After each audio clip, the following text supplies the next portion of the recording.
Imej yang terbentuk memang serupa dengan lambang syaitan. Wah, Baphomet. Nama dia Baphomet.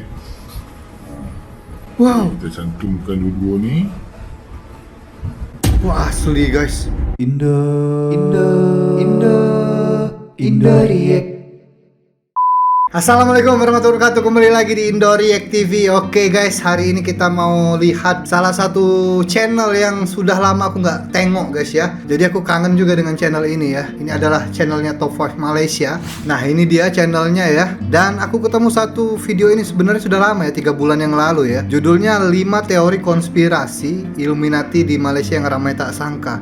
Nah, dari thumbnailnya ini ada KLCC, ada duit ringgit, ada apa lagi nih? Logo Freemason. Itulah yang pengen aku tengok, guys. Aku kan pernah ke Malaysia dan pernah ke KLCC. Apakah ada yang terlewatkan oleh aku ya? Aku selalu penasaran dengan benda-benda yang macam ini, guys. Nah, jadi kita tengok lah ya, apa saja teori-teori konspirasi Illuminati yang ada di Malaysia ini, guys. Supaya nanti kalau aku kesana nanti insya Allah aku pengen lihat langsung, pengen tengok langsung kira-kira betul nggak gitu ya. Jom kita tengok ya video dari Top 5 Malaysia ini. Yuk. Indoriek. Royal College of Surgeons Apa of ini? Edinburgh mengesahkan Tan Sri Dr. Royal College of Surgeons of Edinburgh, bukti anugerah fellowship and hominem. Wuduh. Hisham Abdullah menerima Illuminati. anugerah fellowship pada Oktober 2017. Ia sekaligus menafikan dakwaan beliau menghadiri upacara Freemasons. Freemason. Buset. Illuminati merujuk kepada pertubuhan rahsia yang ditubuhkan pada 1 Mei 1776 dan pada era ini 76 ya. Illuminati dipercayai mengendalikan urusan dunia melalui kerajaan atau franchise syarikat pada zaman ini. Kemudian sejak Illuminati bergabung dengan Freemasonry, Illuminati menjadi semakin kuat dan telah berkembang sehingga hari ini ke banyak negara termasuklah Malaysia. Menarik Di ini. sini admin senaraikan 5 teori konspirasi Illuminati di Malaysia yang ramai tidak sangka. Siap. Top 5 Malaysia. You are watching Top 5 Malaysia. Apa yang admin senaraikan pada video ini adalah teori konspirasi semata-mata dan jangan terlalu taksub akan teori konspirasi ini. Siap. Sebagai pengetahuan aja ya guys ya. Pengetahuan umum aja lah. Karena aku juga suka guys teori-teori macam Nombor ini. 5. Menara Obelisk di Putrajaya. Ada obelisk di Putrajaya. Obelisk, menara obelisk yang kayak di Washington itu ya, kayak di Egypt ya, di Mesir. Itu kan melambangkan, kalau nggak salah melambangkan dewa matahari kalau nggak salah ya. Itu salah satu ya lambang-lambang zaman Mesir lah, zaman-zaman dewa-dewa Ra gitu. Ada juga di Putrajaya. Waktu aku ke sana enggak. Instead, we have this bizarre and enormous Ini nih, Egyptian obelisk di that has Washington. become the symbol of George Washington and America. Lihat, George Washington aja ininya pakai Freemason guys.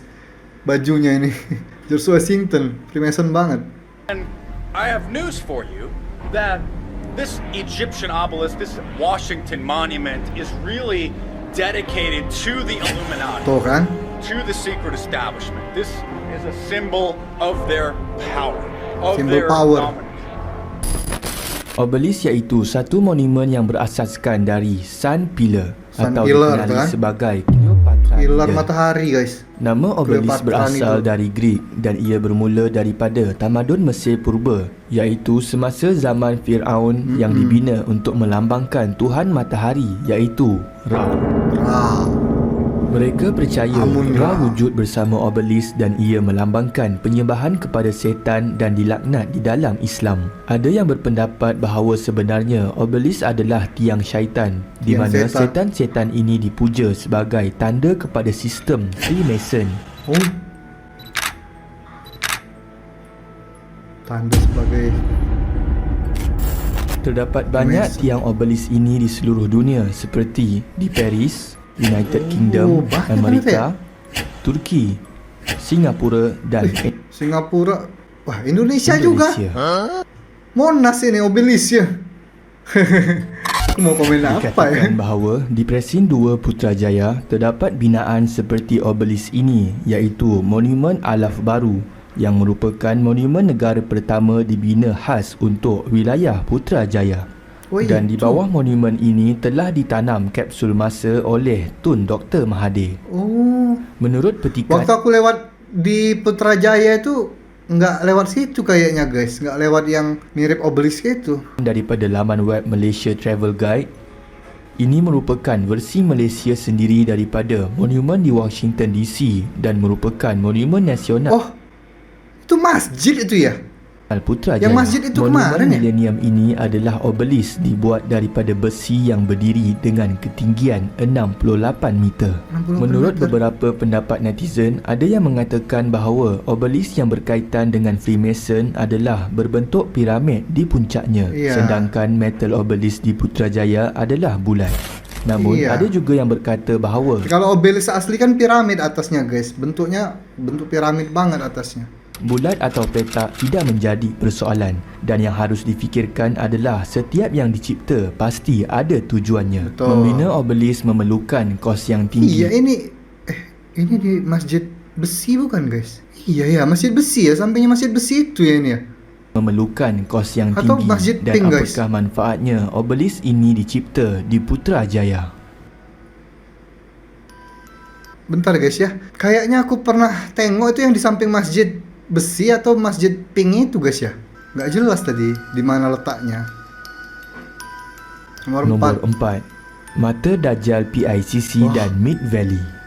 Oh, kalau ini tahu aku. PICC kalau lihat tengok dari atas memang kayak mata ya. PICC yang di Putrajaya kan. Memang kayak mata bentuknya kalau dari atas. Tahu aku ini. Pada 15 Oktober 2020, seorang YouTuber yang digelar Prince Smith Hey, what's up you guys, Prince Made here. Assalamualaikum semua orang, how's everybody doing today? telah memuat naik sebuah video di YouTube mengenai teori konspirasi Oh, Illuminati itu. yang ada di Malaysia. Dalam video tersebut, dia telah membuka mata penonton dengan menunjukkan simbol-simbol Illuminati yang ada di pusat konvensyen antarabangsa Nah, Putrajaya iya, aku pernah lewatkan dan ini Mid kemarin. Valley Mega Mall Wih, yang Mid Valley ini merupakan Mega Mall. lokasi yang sering dikunjungi ramai. Mid Valley ini And sebelah you mana? guys say, oh no, itu memang macam tu. How can you buat macam tu, you guys? akan kekal menjadi sebuah negara demokrasi yang merdeka dan yang berdaulat. Jika anda tidak tahu, PICC merupakan tempat bermesyuarat dan konvensyen utama di Ya. Malaysia. Dari sudut Waktu itu aku pandangan lewat bawah, sini guys.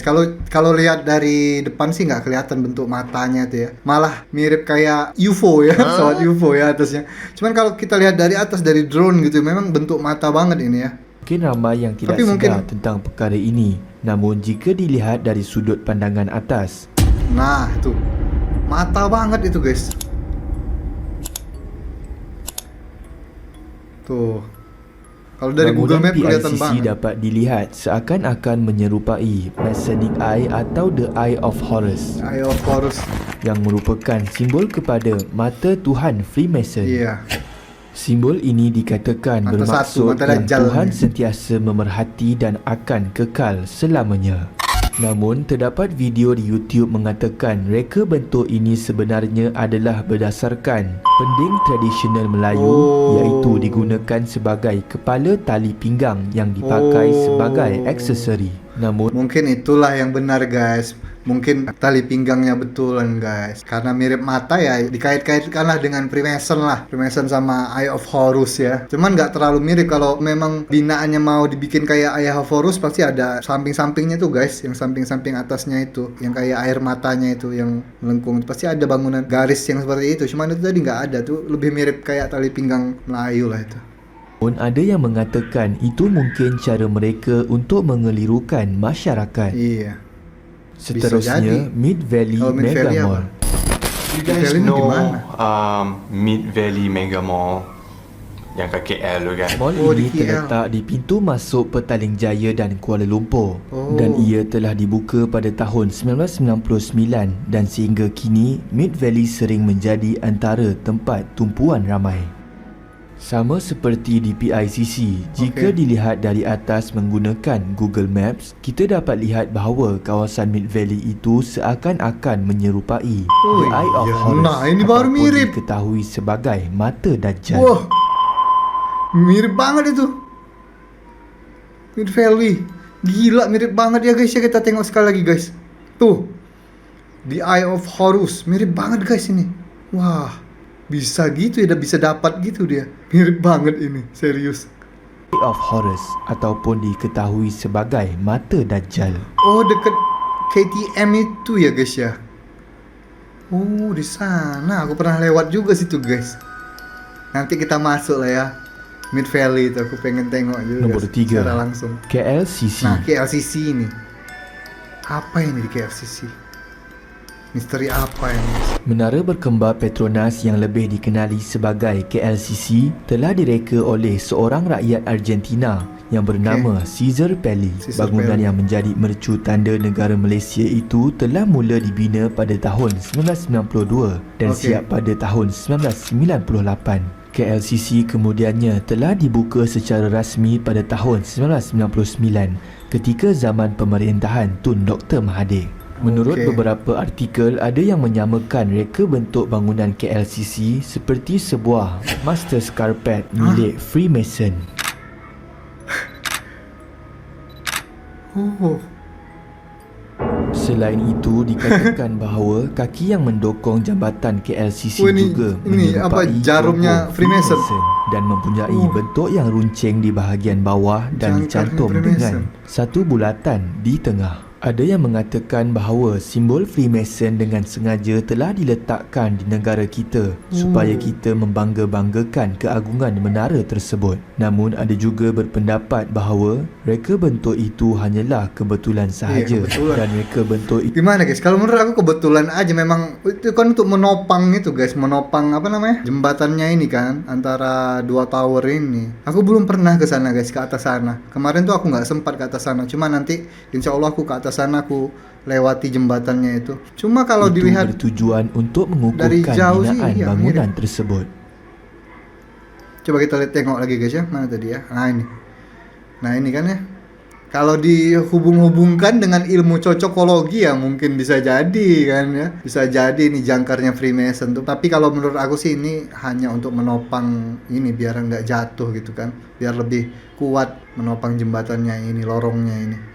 Takkan di negara kita supaya kita membangga-banggakan keagungan menara tersebut. Namun ada juga berpendapat bahawa reka bentuk itu hanyalah kebetulan sahaja. Kebetulan dan aja, reka guys. bentuk itu Ya, bertujuan untuk mengukuhkan binaan bangunan tersebut. Biar kokoh. Menurut aku juga sih gitu, kebetulan aja tuh. Kurang apa? Kurang kuat gitu. Buktinya bahwa itu logo atau simbol Freemason gitu ya. Nomor 1 guys. Nomor 2, Nomor 2. wang ringgit Malaysia. Nah, uang ringgit Malaysia. Mananya guys? Terdapat beberapa konspirasi berkaitan dengan duit ringgit Malaysia yang berkait Duit dengan berapa? agenda Yahudi. Widih. Antaranya ialah pada tahun 2016, seorang lelaki bernama Neil Armstein telah mendakwa bahawa terdapat mesej tersembunyi atau unsur-unsur Freemason dan pemujaan syaitan di dalam duit kertas RM1 dan RM5. RM1, RM5. Menurut Neil, mesej tersembunyi tersebut ada pada wang kertas ciptaan Roth, iaitu seorang penyembah syaitan. Hah? Roth merujuk kepada anak sumbang keturunan Namrud yang telah melakukan perbuatan sumbang mahram kerana Namrud telah berkahwin dengan ibunya sendiri. Kesemua keturunan Rothschild adalah anak sumbang mahram dan mempunyai gelaran Rothschild yang ditambahkan pada akhir nama mereka. Contohnya Jacob Rothschild, Baron Rothschild dan lain-lain. Apabila Keluarga dua Rothschild ini keperluan memang kertas guys, keluarga Rothschild ini terkenal banget. Dia ini banyak yang bilang memang keluarga Rothschild ini yang mengontrol dunia ini guys. Segala macam bidang ya, dari segala macam sektor gitu. Media lah, makanan lah, kesehatan lah. Dia semua, mereka semua, keluarga mereka semua yang mengontrol. Keuangan, ekonomi. ringgit disatukan secara bertentangan, simbol iblis atau syaitan dapat dilihat dengan jelas. Daripada seekor burung kenyalang yang biasa terus bertukar menjadi seekor kambing dengan tanduk yang tajam. Imej yang terbentuk memang serupa dengan lambang syaitan. Baphomet. Nama dia Baphomet. Wow. Kita cantumkan dua-dua ni. Wah, asli guys. Jadi di situ. Selain itu, pada wang Gila. RM10 ada yang Baru mengatakan tahu. bahawa gambar seekor kijang atau logo Bank Negara Malaysia ini memberi maksud yang pelik. Hal ini kerana seekor haiwan kijang adalah berekor pendek dan bukanlah berekor panjang seperti logo tersebut, dan dikatakan gambar itu adalah seekor anjing dan bukanlah kijang. Kita dapat melihat perbezaan kijang yang digunakan pada logo Jata Negeri Kelantan di mana ia adalah berekor pendek. Dikatakan gambaran anjing itu kelihatan seperti Pharaoh Hound yang merupakan lambang kepada Mesir kuno, dan lambang ini sememangnya adalah salah satu simbol identiti pergerakan Freemason. Tapi duit tadi guys, kaget aku guys. Duit tadi memang kalau disatukan jadi lambang itu ya, lah jadi logo setan itu. Gila. Nomor 1 guys. Nomor 1, bangunan Freemason di Malaysia. Bangunan Freemason. Oh, ini pernah tahu kayaknya aku. Bangunan Freemason ini. Gerakan Freemason sebenarnya telah terdapat di Malaysia dan diiktiraf di bawah Akta Pertubuhan 1966. Perit untuk menerima kenyataan apabila orang Islam yang berpendidikan tinggi dan berpangkat besar juga turut menyertai pertubuhan Dajjal ini. Pada tahun 1997, organisasi ini mempunyai 55 perkumpulan atau lodges dan 2,985 ahli. Freemason sebenarnya adalah tunjang Zionism dan ia telah orang Freemason ini orang-orang penting semua, orang-orang penting di dunia ini punya power semua. lama bertapak di Malaysia. Cawangan Freemason di Malaysia beroperasi sebagai lodge besar daerah Timur Tengah secara rasmi bermula di Kuala Lumpur pada 20 Oktober 1916. Lodge besar di Malaysia. Ini ya? Wih, gila ini, iya betul. Kelihatan banget itu logo Freemasonnya. Di mana ini ya? Di Malaysia terdapat 12 lodge Freemason yang mana 3 di Kuala Lumpur, 1 di Pulau Pinang, Kuantan, Ipoh, Port Dickson, Port Klang, Taiping, Kota Kinabalu dan Kuching. Banyak sampai Kuching. Pasti ramai di antara kita yang tertanya, jika ramai yang membantah gerakan Freemason ini, mengapakah mereka masih ada di Malaysia? Iya, betul. Kenapa? Jika dilihat pada petikan akhbar tersebut, pada 20 April 1977, pendaftaran pertubuhan menjelaskan pertubuhan Freemason dibenarkan bergerak di negara ini. Ada, memang betulan ternyata guys. Ada korannya, ada surat medianya, surat kabarnya. Freemason tak salah. Kerana tidak menyalahi undang-undang, malah menganggap kegiatannya tidak mengganggu keamanan dan ketenteraman rakyat. Pada tahun 2016 pula, juru cakap Freemason enggak lagi di underground ya, sudah terang-terangan mereka tahun segitu. Malaysia apalagi juga telah mengeluarkan pasti, kenyataan berkenaan dengan salah faham dan maklumat yang tidak jelas sehingga menimbulkan kebencian terhadap persaudaraan Freemason di Malaysia. Menurut mereka, Freemason bukanlah pemujaan bawah tanah atau gerakan rahsia untuk melemahkan negara. Sebaliknya adalah persatuan persaudaraan yang menyalurkan sedekah secara berkala. Itu saja video pada hari ini. Daripada teori konspirasi Illuminati yang admin senaraikan, kebanyakannya mengandungi unsur yang mengelirukan mata masyarakat dan mereka cuba untuk berselindung di sebalik tujuan sebenar. Kita sebagai rakyat Malaysia dan orang Islam mestilah sentiasa peka dan berhati-hati agar tidak dikaburi daripada tipu helah mereka. Semoga kita semua sentiasa dilindungi oleh Allah. Amin. Indo React. Oke, yang paling bikin aku kaget tadi uang guys, duit ringgit tadi, dan lodge tadi guys, banyak ternyata ya. Mungkin ada yang tahu lokasinya guys, di mana aja guys. Nanti aku tanya deh sama teman-temanku di Malaysia ya, mungkin mereka tahu lokasinya di mana, bisa ambil video ke sana guys ya. Sudah terbengkalai kan lodge-nya itu, nggak dipakai lagi mungkin kan, pasti bisa ditengok dari depan-depan atau dilihat, diambil video, ambil gambar. Tapi ya itu semua terpulang pada kita ya guys, mau percaya mau enggak gitu kan. Tapi ada beberapa yang kayak benar-benar tadi kan, dan itu adalah agenda-agenda akhir zaman lah ya, agenda-agenda akhir zaman. Kalau kalian sering nonton ceramah-ceramah Ustadz Auni Muhammad, beliau tuh banyak berbicara tentang akhir zaman seperti ini. Jadi ya karena aku orang Islam, menurut pandangan Islam ini adalah agenda-agenda akhir zaman, jadi aku percaya aja guys. Tapi memang bagus banget lah ini video ya, aku sudah lama nggak reaction video-video macam ini, jadi excited banget tadi. Waktu aku ke Malaysia tuh nggak perasaan guys ada benda-benda macam ini, tapi sekarang sudah tahu, dan insya Allah nanti tahun depan kalau aku tidak lupa aku bakal cari lokasi-lokasi itu guys ya. So terima kasih yang sudah menonton. Assalamualaikum warahmatullahi wabarakatuh. Bye bye. Sayonara, sayonara, sampai berjumpa lagi.